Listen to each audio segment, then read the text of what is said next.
Mga kapatid, magandang umaga po sa inyong lahat. Bago tayo manalangin ngayong umaga, hayaan niyo munang magsalita ang Panginoon sa ating mga puso. Gusto ko pong pag-usapan natin ang isang bagay na hindi madalas na tinatalakay pero malalim at makapangyarihan sa ating buhay bilang mga mananampalataya, ang pagkagutom ng ating kaluluwa.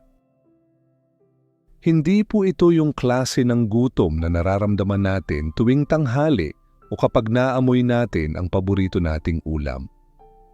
Hindi po ito tungkol sa pagkain ng tiyan, kundi sa pagkain ng ating espiritu. Ano ba talaga ang hinahanap-hanap ng puso mo? Ano ang mga bagay na gustong-gusto mo kahit sa lihim? Yung mga inaasam mo kapag mag-isa ka, kapag tahimik na ang gabi, at tanging Diyos lang ang nakakakita. Lahat tayo merong ganyang uri ng gutom, at kung tapat tayo sa sarili natin, minsan ang hinahanap-hanap ng puso natin ay hindi laging naaayon sa kalooban ng Diyos. May mga pagkakataon, mas ginugusto pa natin ang validation kaysa sa katuwiran. Mas gusto pa nating mapansin kaysa mapalapit sa Diyos. Mas pinipili natin ang panandaliang saya kaysa sa walang hanggang pangako ng langit. At kahit aktibo tayo sa simbahan, umaawit ng papuri o naglilingkod sa ministeryo, posible pa rin na meron tayong itinatagong pagnanasa na hindi kalugod-lugod sa Diyos. Meron tayong mga ugaling mahirap ipaliwanag. Gusto nating makisali sa tsismis. Hindi dahil masama ang puso natin, kundi dahil sa pakiramdam nating konektado tayo kapag pinag-uusapan ang ibang tao. Meron namang ayaw ng katahimikan, mas gusto ang gulo kasi sanay na sa drama at kaguluhan. May ilan sa atin gusto ng kapangyarihan, ng papuri, ng prestihiyo. Hindi natin ito sinasabi, pero gusto nating napupuri, kinikilala, tinatawag sa pangalan. At kung hindi tayo mag-iingat, mas gugustuhin pa natin ang palakpak ng tao kaysa sa tahimik na pag-apruba ng Diyos. Pati mga lider, mga pastor at mga manggagawa ng Diyos hindi ligtas sa ganitong tukso. Naglilingkod sila pero sa puso nila mas gusto nila ang platform kaysa sa kalinisan. May mga lalaking may asawa na pero natutukso sa pansin ng ibang babae. May mga kababaihang may asawa na pero nadadala ang puso sa mga lalaking hindi nila asawa, hindi dahil gusto nilang magkasala, kundi dahil may butas sa kanilang kaluluwa na hindi pa nila naiaalay sa Diyos. At baka ikaw ito, baka ikaw yung taong uhaw na uhaw sa pansin, sa papuri, sa pagkilala. Gusto mong mapansin ang post mo, gusto mong mapansin ang galing mo, gusto mong purihin ka ng tao. At kung hindi natin ito iaalay sa Diyos, dahan-dahan itong ninanakaw ang atensyon natin palayo sa Kanya. Ito ang katotohanan. Pwedeng umupo sa simbahan, umawit ng bawat linya ng kanta, magtaas ng kamay sa pagsamba, pero sa puso, gutom pa rin para sa mga bagay na hindi banal. Pwedeng magbasa ng Biblia, magdasal ng malakas, pero sa lihim, merong mga pagnanasa na hindi naaayon sa kalooban ng Diyos. Hindi ito nakikita ng tao, pero kitang-kita ito ng Panginoon. Alam niya ang iniisip natin kahit hindi natin ito binabanggit. At higit sa lahat, nagmamalasakit siya sa atin. Mahalaga ito sa Kanya. Kaya ngayon, gusto kong itanong sa iyo, ano ang tunay na hinahangad ng puso mo? Ano ang nilalabanan mong damdamin kapag ikaw ay pagod, malungkot o nag-iisa? Anong uri ng pagkain ang iniaalok mo sa iyong espiritu kapag wala nang nakatingin? Sa Roma Kabanata 1, may babala ang Diyos tungkol sa mga taong paulit-ulit na tumatanggi sa Kanya at patuloy na sumusunod sa makamundong pagnanasa. Sabi sa talata 24, ipinagkaloob sila ng Diyos sa masasamang pagnanasa ng kanilang mga puso.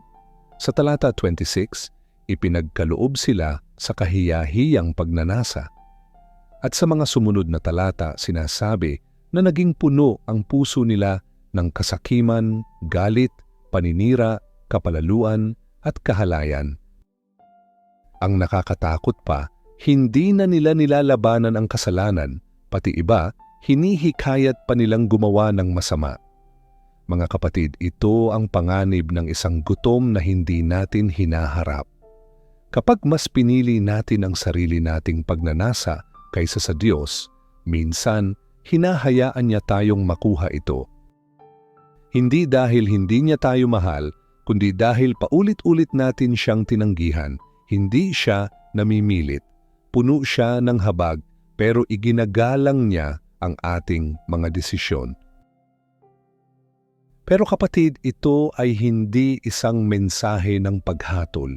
Ito ay paanyaya, panawagan para tumigil saglit at suriin ang ating mga puso. Dahil kung ano ang palagi nating pinapakain, iyon ang lalago. At kung ano ang ginugutom natin, iyon ang mamamatay. Kaya kung alam mong merong kang pinapakain sa puso mong hindi galing sa Diyos, hindi pa huli ang lahat. Ang Diyos ay hindi tapos sa'yo. Hindi siya galit sa'yo. Naghihintay siya. Inaabangan ka niya. Gusto niyang palitan ang mga makamundong pagnanasa ng isang banal na gutom, isang gutom para sa Kanya, para sa Kanyang presensya, para sa Kanyang salita. Pero kailangan nating magsimula sa pagsisisi. Yung pagsasabing, Panginoon, gutom ako sa maling bagay, turuan mo akong maghangad muli sa iyo. Kaya halina't manalangin tayo ngayon. Ama naming nasa langit, salamat po sa iyong mahabang pasensya. Salamat dahil kahit paulit-ulit akong nagkakamali, hindi ka nagsasawa sa akin. Salamat dahil kahit minsan lumalayo ako, lagi mo pa rin akong tinatanggap. Ngayon, dinadala ko sa iyo ang puso ko. Lahat ng bahagi nito, maging ang magulo, ang pagod, ang nasaktan, at pati na rin ang umaasa. Alam mo ang lahat ng dinadala ko. Yung mga bagay na nasabi ko na sa panalangin, pati na rin yung mga bagay na itinago ko ng matagal. Wala akong kayang itago sa iyo. Nakikita mo ang lahat ng hinahangad ko, yung mga kinatatakutan kong aminin, yung mga kinahihiyang sabihin, at yung mga hindi ko na nga rin maintindihan. Pero kahit ganito, hindi mo ako tinatalikuran. Kaya ngayon, Panginoon, kung meron mang anumang pagnanasa sa puso ko na hindi kalugod-lugod sa iyo, alisin mo po. Hugutin mo ito mula sa ugat. Sirain mo ito. Ayokong itago pa ang mga bagay na lumalayo ako sa iyo. Ayokong gutumin ang kaluluwa ko sa mga bagay na nakakasira sa aking espiritu. Gutom ako sa iyo, Jesus. Buuin mong muli ang puso ko. Linisin mo ang bawat bahagi na nadungisan ng kompromiso. Ibalik mo ang tamang espiritu sa akin, isang espiritong nasisiyahan sa mga bagay na kalugod-lugod sa iyo. Panginoon, baguhin mo ang aking panlasa. Hayaan mong manabik akong manalangin, hindi dahil sa obligasyon, kundi dahil namimiss kita. Hayaan mong hanapin ko ang salita mo, hindi lang para madagdagan ang kaalaman ko, kundi para mabuhay muli ang mga tuyot kong bahagi. Gawin mong kagalakan ang pagsamba, hindi dahil sa tunog ng kanta, kundi dahil sa katotohanan kung sino ka. Panginoon, ang kagalakan ko ay nasa iyo. Hindi sa tagumpay sa mundo, hindi sa papuri ng tao, kundi sa pagiging anak mo. Tulad ng sinasabi sa Efeso 4, gusto kong lumakad ng karapat-dapat sa tawag mo, may kababaang loob, may kahinahunan, may pagtitiis, at may pag-ibig. Gawin mo akong taong may amoy ng langit sa kanyang buhay. Isang taong nagdadala ng kapayapaan at pagkalinga saan man siya pumunta. Tulungan mo akong talikuran ang mga dating bitag ng kasalanan, yung mga bagay na dati kong pinangarap pero ngayon alam kong walang laman. Huwag mo akong hayaang malinlang ng kinang ng panandaliang saya. Ipakita mo sa akin ang kasalanan sa tunay nitong anyo, walang laman, mapanira at walang saysay. Palitan mo ito ng isang banal na apoy, isang matinding pagnanais na makilala ka ng mas malalim. Hindi dahil sa obligasyon, kundi dahil sa pag-ibig, dahil nahuli mo na ang puso ko, dahil wala nang kasing ganda pa sa kapayapaang dala ng iyong presensya. Sabi mo sa Juan 7:37-38, kung ang sino man ay nauuhaw, lumapit siya sa akin at uminom. Ang sumasampalataya sa akin, gaya ng sinasabi ng kasulatan, mula sa kanyang puso ay dadaloy ang mga ilog ng tubig na nagbibigay buhay. Panginoon, nauuhaw ako, uhaw ang kaluluwa ko, basain mo ako, O Diyos. Punuin mo ako ng iyong espiritu, bigyan mo ako ng lakas para tanggihan ang tukso, bigyan mo ako ng tapang para lumakad sa pananampalataya kahit hindi ko nakikita ang hinaharap. Tulungan mo akong manatiling nagdarasal kahit tila walang pagbabago. Tulungan mo akong patuloy na sumamba kahit mabigat ang buhay. Tulungan mo akong patuloy na maniwala kahit hindi malinaw ang bukas. Panginoon, Ikaw ang kabuuan ko. Ikaw ang pinagmumulan ng lahat sa akin. Sa 1 Pedro 2, tinawag mo kaming alisin ang lahat ng masamang ugali at pagnanasa at sa halip maghangad sa dalisay na gatas ng iyong salita upang kami ay lumago. Panginoon, gusto kong lumago. Ayoko nang manatili sa luma kong sarili. Gawin mo akong bago. Gamitin mo ang iyong salita para itama ako, pagalitan ako at yakapin ako. At para sa bawat nakikinig gayon na parang hindi makaalis sa bitag ng maling pagnanasa sa siklong hindi nila kayang sirain, Panginoon, palayain mo sila. Maaaring ito'y kahalayan, kayabangan, pagkakabit sa bisyo, galit, inggit o hindi pagpapatawad. Sa pangalan ni Jesus, wasakin mo ang bawat tanikala. Walang kapangyarihan na mas malakas kaysa sa iyo. Ibuhos mo ang iyong kapangyarihan. Ibuhos mo ang iyong pag-ibig. Gawing muli ang kanilang puso na sensitibo sa iyong tinig.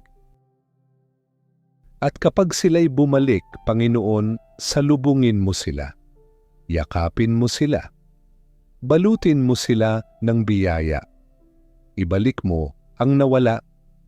Gawin mo kaming lahat na may isang pagnanasa ang hanapin ka, mahalin ka, at lumakad na malapit sa iyo araw-araw.